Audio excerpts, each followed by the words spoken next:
よく、僕は無口な男とか、寡黙なやつとかというふうに言われますけども、自分ではそんなふうに思ったことはないんですね。言わなきゃなんないことはちゃんと言ってるような気がするんですが、今日も結構このラジオ初めて台本がないのに喋ってますから、そんなに、無口だとは思わないんですけども、だから今までやってきた201本やってきた役柄から不器用とか不愛想とか、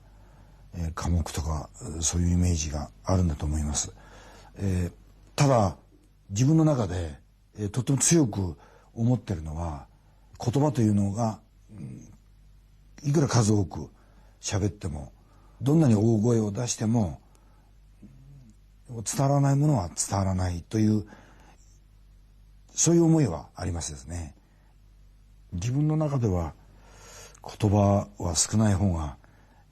むしろ伝わるというふうに思ってます。例えば映画1本分っていうと、どんなに少なくても三月とか、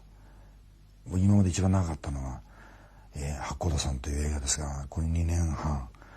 長い冬山185日2冬半ですね。僕らの弘前連隊の徳島の小隊というのは28人で、10日間の予定が嵐で狂って12日間、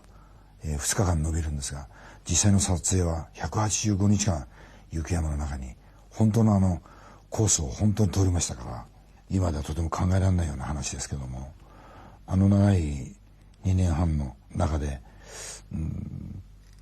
ほんの短いそのセリフに凝縮することがあるんですね。それは、ラストに、いろんなことがあって、青森連隊の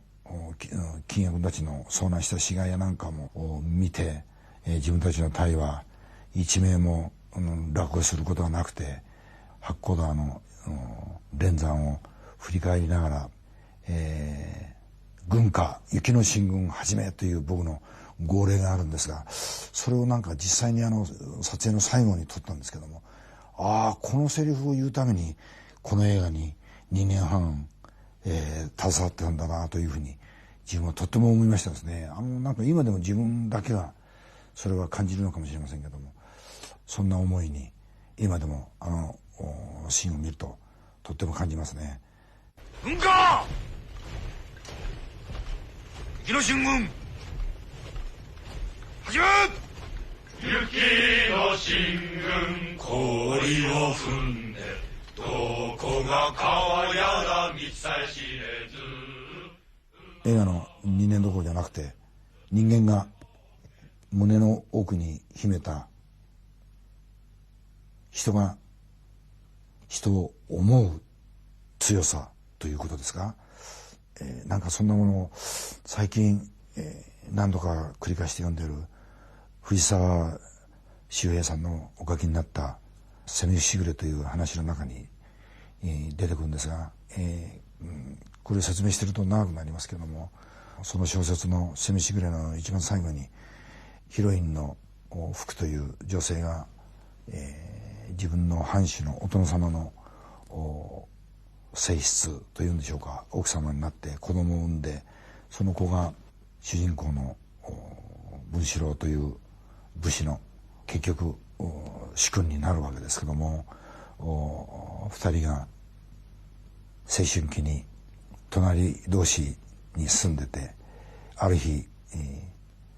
福は江戸の上屋敷に召されていって、殿様のお手つきで子供を産むという、そして長い年月が流れて、お互いに年を取って、2人が会うところのとっても深いセリフがあるんですが、こんな文章なんです。福が文四郎に向かって、文四郎さんのお子が私の子で、私の子供が文四郎さんのお子であるような道はなかったのでしょうか、というのが最後のセリフになったんですけども、これは何度読んでも続々と鳥肌が立ちますし、もしもこの小説を映画にするとしたら、この福の役をどんな女優さんがおやりになるんだろうということを、想像します。なんかこの主人公の文四郎と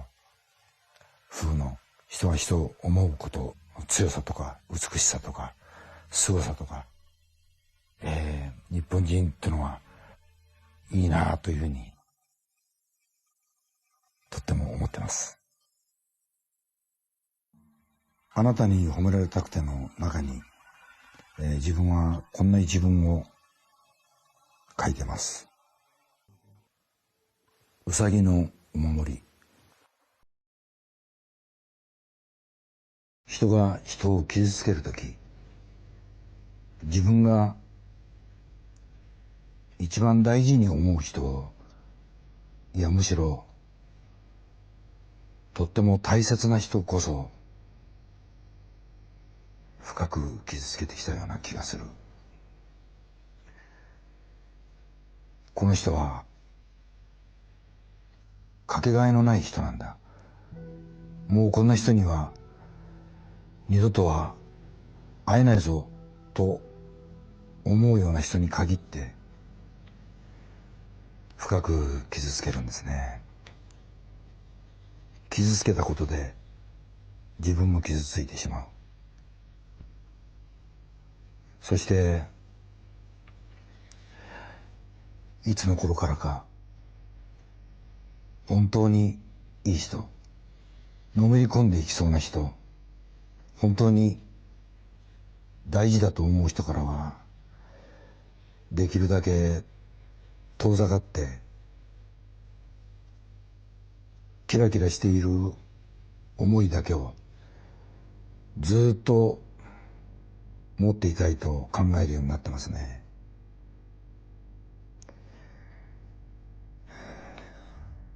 卑怯なんですかね。くっつかなければ別れることがない。全然その人に会うこともできない。電話すらできなくても自分の胸の思いというのは全く何かタイムカプセルにでも入ったように変わらないんですよね。人にはそれぞれいろいろなしがらみとか事情とかあって、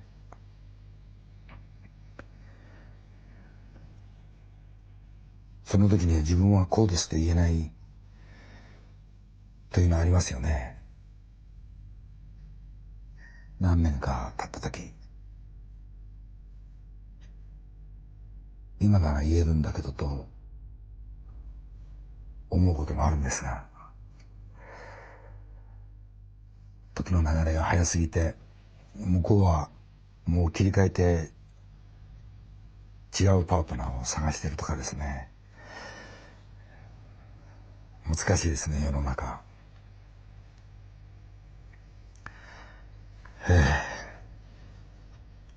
男と女の話を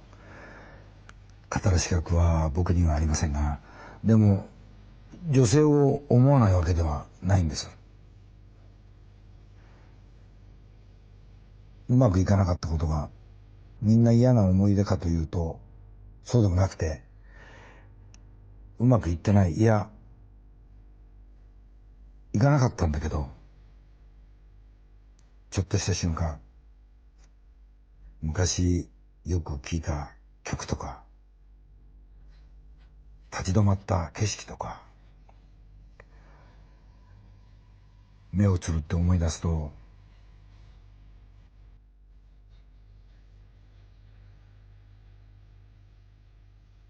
じんとしてくることがあるんです。